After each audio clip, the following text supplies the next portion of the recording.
Chapter 17 talks about public relations, publicity, and corporate advertising. These tools are a bit different from all of the other tools we've discussed this semester. Today, specifically in this lecture, we're going to focus on corporate advertising. Some things to note are that corporate advertising tactics don't always have specific objectives, and they don't always fit with the overall IMC objectives either. They're a little bit more difficult to plan in terms of timing and scheduling because, again, they're a little bit different than some of the other things we've talked about. But one thing that these tactics do well is they can help change consumer attitudes. So if anything, they're going to fit best with IMC objectives that focus on attitude. So today, we're going to look specifically at some corporate advertising tactics that companies use in their IMC plans. Corporate advertising is not done to promote any specific product or services. It's designed to promote the company as a whole.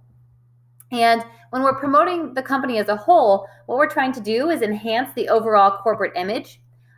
We might use corporate advertising to assume a position on a social issue, a business issue, or an environmental cause. And so companies are trying to seek direct involvement in something a lot of times. So they're trying to become involved in the social issue, a business issue, or an environmental issue. And they're also trying to diversify themselves from their competitors, and they're really working on establishing their overall corporate identity through these corporate advertising tactics. So we're going to look at 3 different techniques that companies use to advertise their company. The first is image advertising. And when we talk about image advertising, what we're looking at are advertisements that are designed to promote the overall image. And so the objective of image advertising is to create some goodwill, create a position for the company, and also to generate resources. So image advertising, there's a few up there. Image advertising could be just the company name and logo. So it could be something very similar, very simple, just to advertise the name of the brand. Image advertising would include any sponsorship of a educational program. So you could see below that the Finch Bay Echo Hotel worked with National Geographic on a project, and so they advertised there. The McDonald's ad is a hiring ad. So image advertising would include employment advertisements. And so this ad here talks about how McDonald's helps pay for tuition for their employees. So a reason to work for the company. So again, we're trying to promote our overall image. Another technique is event sponsorships or sponsorships in general. An event sponsorship is a type of advertising technique where a company is going to develop a relationship with a particular event. So a common example would be a football bowl game. So those are coming up and brands are all about it, right? So they're trying to brand the game.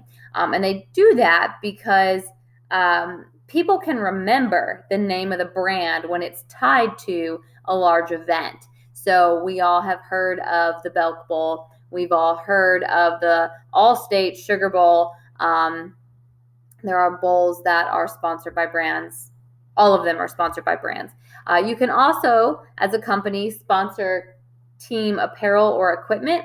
So especially on Major League Soccer, we see their uniforms are all branded and sponsored by a company. You can sponsor a team. You can sponsor concerts, stadiums, signs within stadiums, fields within stadiums. So you can tie your brand name to any of these large events that you want. It's incredibly expensive, but it's a really good tactic to increase exposure and awareness because 99% of people say that they can recall the brand name of a stadium. Where do the Falcons play? Mercedes-Benz, right? So everybody knows that it's called Mercedes-Benz. Where do the Braves play? Well, they play at SunTrust Park, so people can recall the name SunTrust. Both are branded. And then 35% of people say that when companies sponsor events, festivals, causes, or other events, it does cause the consumer to have a more favorable impression. So again, it helps move that attitude to be a little bit more favorable. And another technique in corporate advertising is what we call advocacy advertising. Advocacy advertising is advertising that's concerned with the propagation of social issues that are of public importance. And in this case, advertisers are supporting the position and they are fully sponsoring the cause.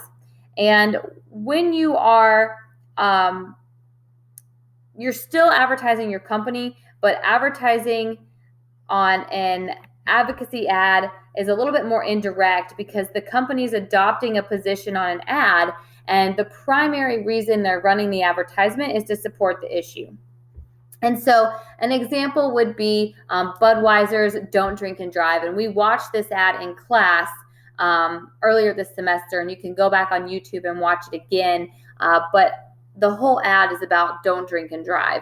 And at the very end, they do put the Budweiser name up there, but most of the ad is focused on the social issue. Another example would be Budweiser, their Super Bowl commercial from a few years ago when they talked about how they donate water. And another one would be AT&T's Don't Drink and Drive, or Don't Text and Drive campaign. Don't text and drive. So this is when a company fully stands behind a social issue, a business issue, or an ethical issue, and the advertisements are set to specifically promote the issue at hand. So the company becomes the second most important thing. The issue is the first most important thing. And companies, again, they do this to take a stance. And they do this to relate to their customers. And they do this to show that their company values and morals truly align with support of that social issue. Cause-related advertising is similar.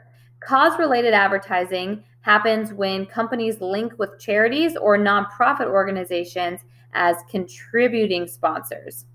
So we see Yoplait partner with the Breast Cancer Association. We see Wendy's sponsor or work to sponsor adoption agencies.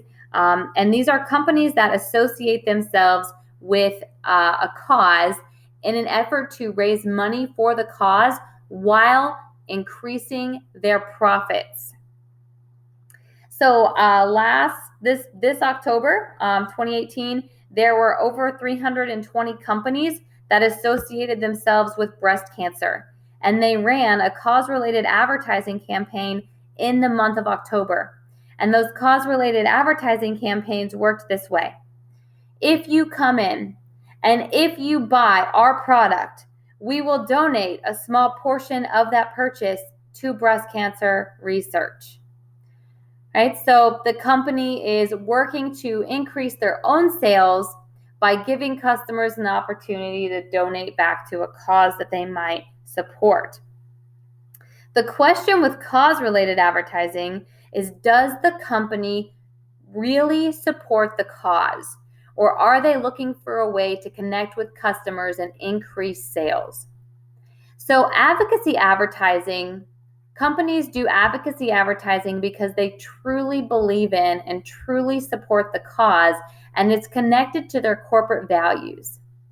Cause-related advertising, companies do want to support organizations, but they also have a motive of increasing sales for themselves. So with corporate advertising, we looked at image advertising, sponsorship, advocacy advertising, and cause-related advertising. An advantage of all of these is that they do positively position the company. The main disadvantage is that there are some ethical questions that we need to ask, right? Is the company doing this because they believe in the cause, they believe in the organization, they support the team, or are they doing it because they want consumers to buy product? When we come back to class next week, We will finish chapter 17 by talking about publicity and public relations, and then we'll also do an exam review on Monday in preparation for your exam on Wednesday the 28th. This concludes our online class lectures. Don't forget to take the quiz before you log out.